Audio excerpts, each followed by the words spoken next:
Hey everybody, welcome back to Bold Predictions. We are not exactly lighting the world on fire with them recently as Ohio State gets ready to host Purdue on Saturday afternoon. I will not claim to be the winner last week. They didn't really go that well. That's Spencer Holbrook, Zach Carpenter, Jeremy Birmingham. I am Austin Ward.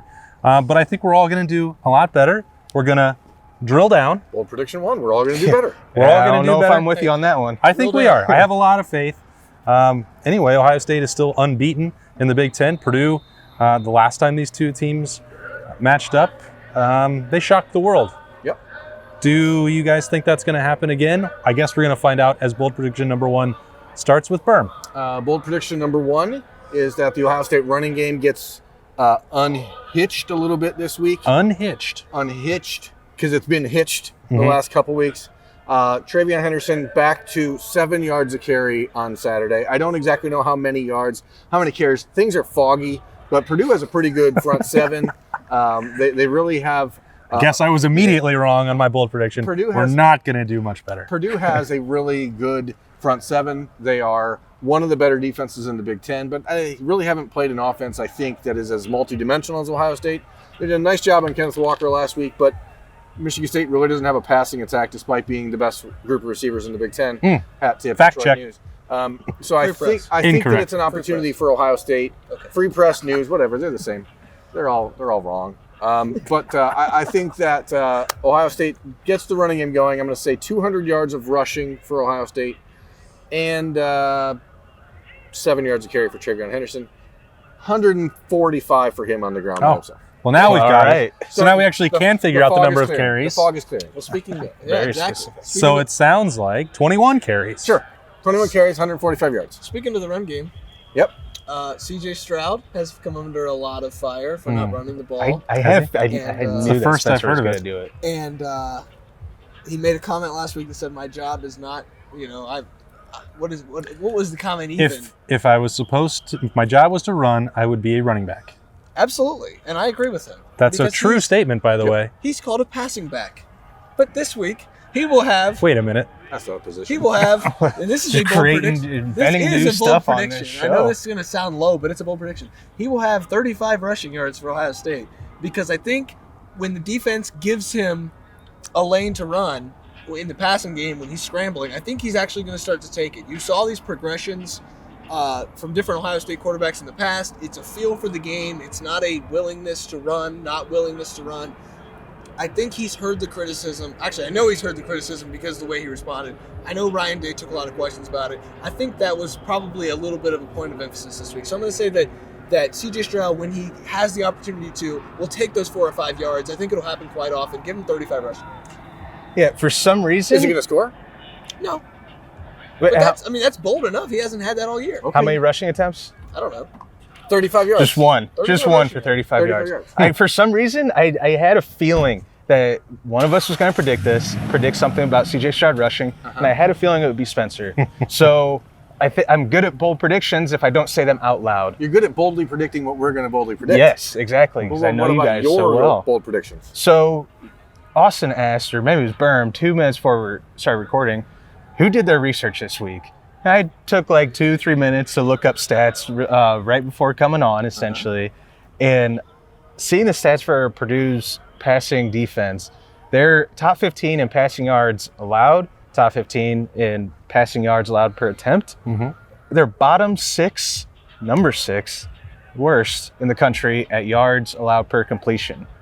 So I think that's going to, I think he did too much research. So what do you say? So you're saying that was literally it. I literally had to hit the tab that organizes it by worst and best. So you're seeing teams don't really catch a lot of balls against them, but when they do, it's for big plays. That's exactly what I'm saying. Berm always says what I'm thinking.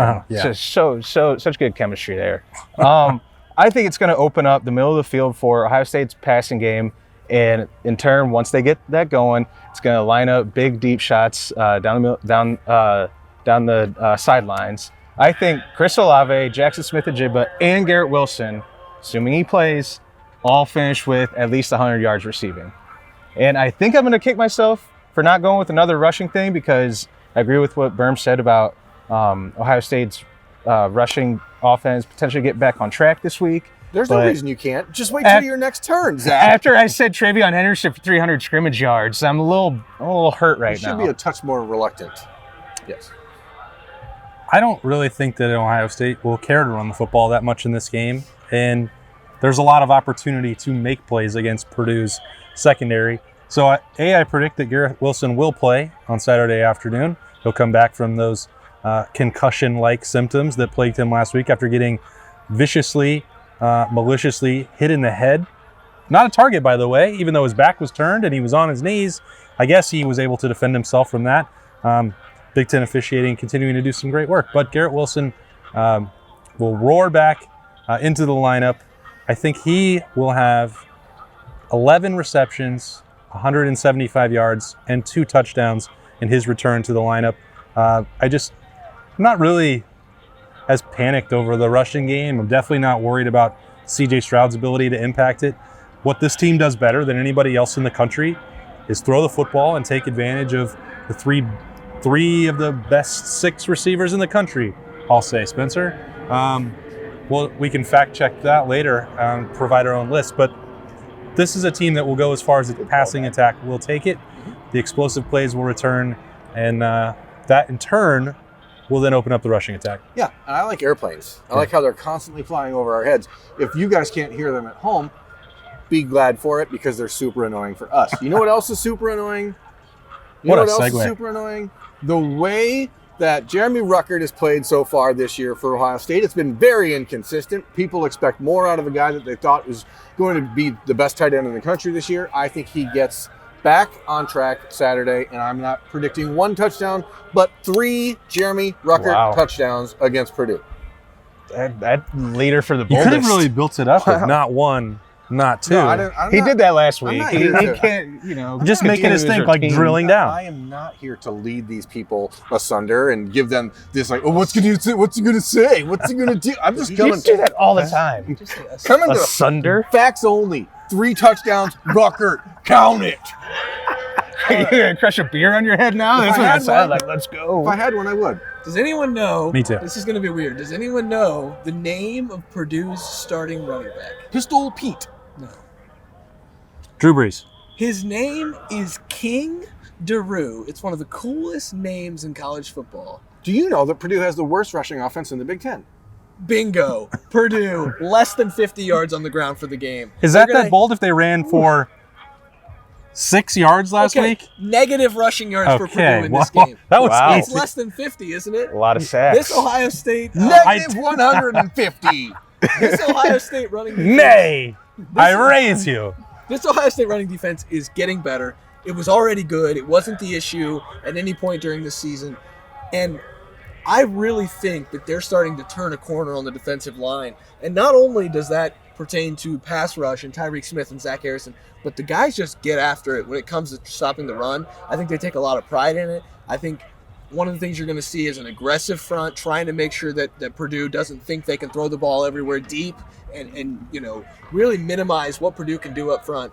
I don't think Purdue's going to be able to go anywhere. King DeRue, your name is super cool. You're going to have nowhere to go. King DeRue plays for Purdue. How will Negative he do? rushing yards for Purdue in this game.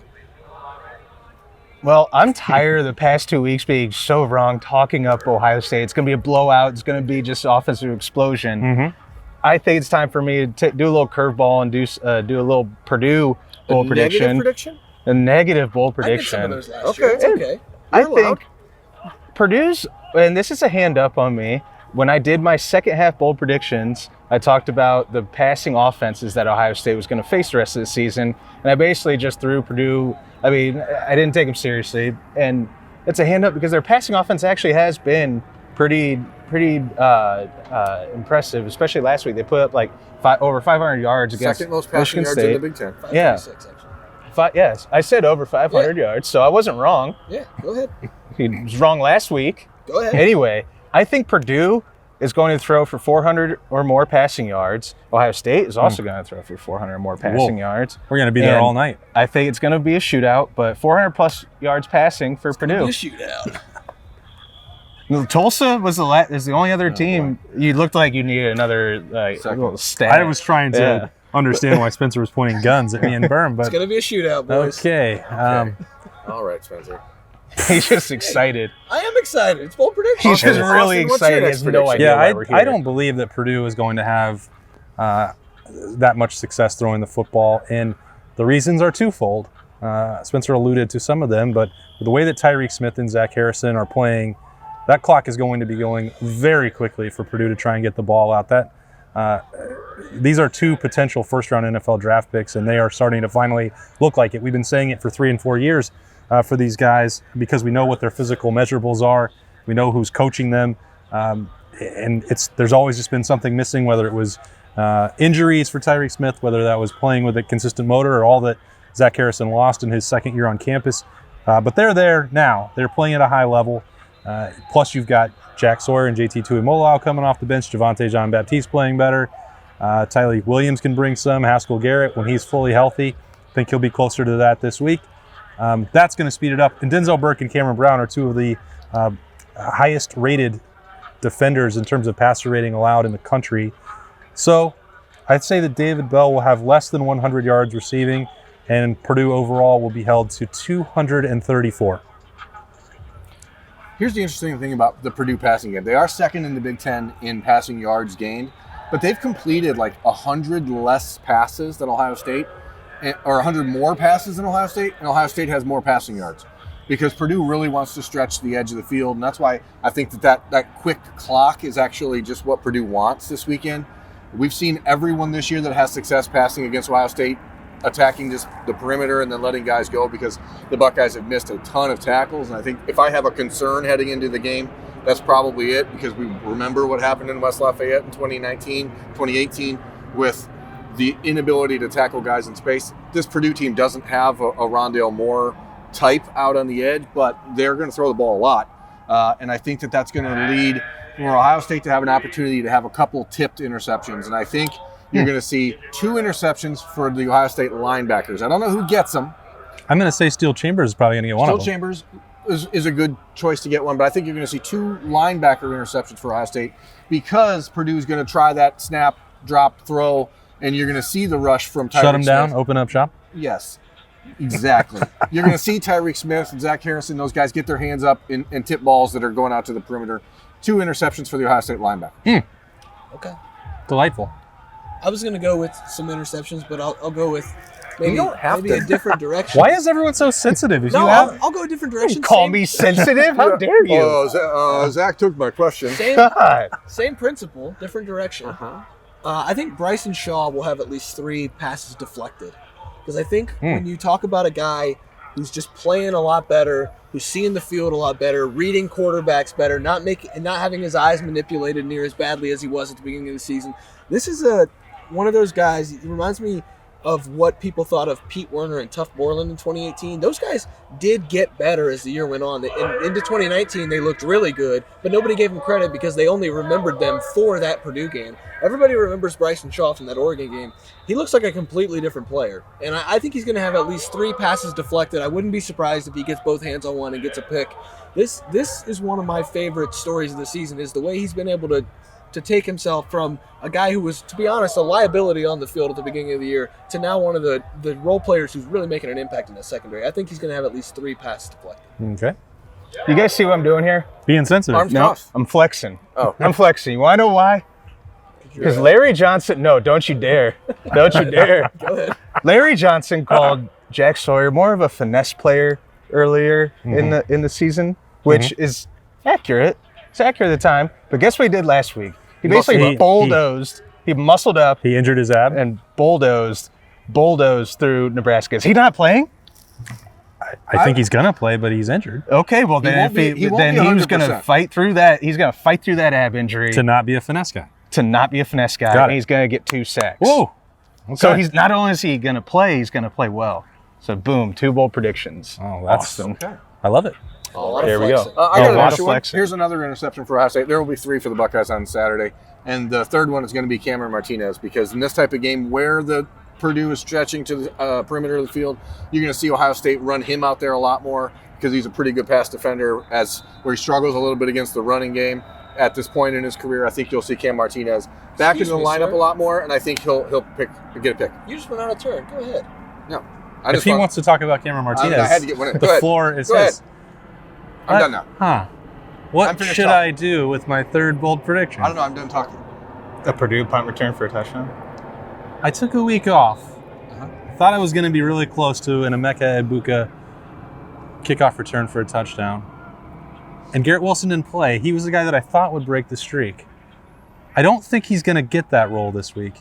So I will say again that Jackson Smith-Njigba will go back as the punt returner, and he will break the streak, and it will be over, and I can stop boldly predicting that Ohio State gets a punt return for a touchdown. Actually, the week after they return one will be the boldest one because it's hard to do in 2 straight weeks. Well, don't spoiler alert. Don't tempt him. What is your score prediction? What is it like to just mail it in every week? Do you enjoy that, or do you think that the people enjoy it, or do you just I truly believe this? I mean, I don't understand how it's taken so long. I truly don't. This team has so much talent. They emphasize special teams. They have skilled players. I mean, sometimes they were putting the wrong people back there. So you can put some of the onus on this streak on the coaching staff. Okay. But it blows my mind. Like kickoff returns, the game has changed. You're not even going to have that many opportunities. In some cases, you don't even want them if you're Ohio State because your offense, just take it on the 25. But I just truly don't understand how this team can't get a punt return. So I do believe every week that they have a chance to do it. It can't be cursed. It's not like defense against the dark arts back there. I mean, it's Garrett Wilson back there we're talking about. Okay. Anyway, I do believe it. I do believe Ohio State's also going to block a punt this week, so there's another bold How many are you going to make? You're supposed to do a score. A lot of them. Bold prediction number 17 for me. Ohio State is going to win 42-27. 42-27. It's a cover. I've got 34-13. I don't think Purdue's going to be able to do what they did to Michigan State. This is one of those stinkers for Purdue. You beat. Stinker. I'm telling you, you beat Iowa. You come back the next week. You lay an egg. You have a stinker out there. You beat Michigan State. Then you come back. It's hard to get up. Today's word of the week is stinker. What was it, 34-13? And asunder was the other one. What about you there, Zachariah? What's your score prediction? Like I said earlier, I think it's going to be a shootout. Somewhat of a shootout. Maybe not shootout, but at least a high-scoring game. More of a this. Yeah, what was the motion? Not a this. What was the motion again? Hey. There we go. I have 42-28. I said 42-27. I don't listen to you half the time you talk on here, so. Then it's a duel. Hurry up. Ohio State wins 44-24 on Saturday afternoon in the Horseshoe. Can't wait to bring you full coverage of Ohio State and Purdue. You can get all of our coverage at lettermenrow.com as part of the On3 network. You can subscribe right now and get recruiting coverage from Berm and Zach and team coverage from me and Spencer and all you could ask for, including brilliant analysis like bold predictions. Thanks for joining us again. Enjoy the game. We will see you after the game to break down Purdue at Ohio State. See you then.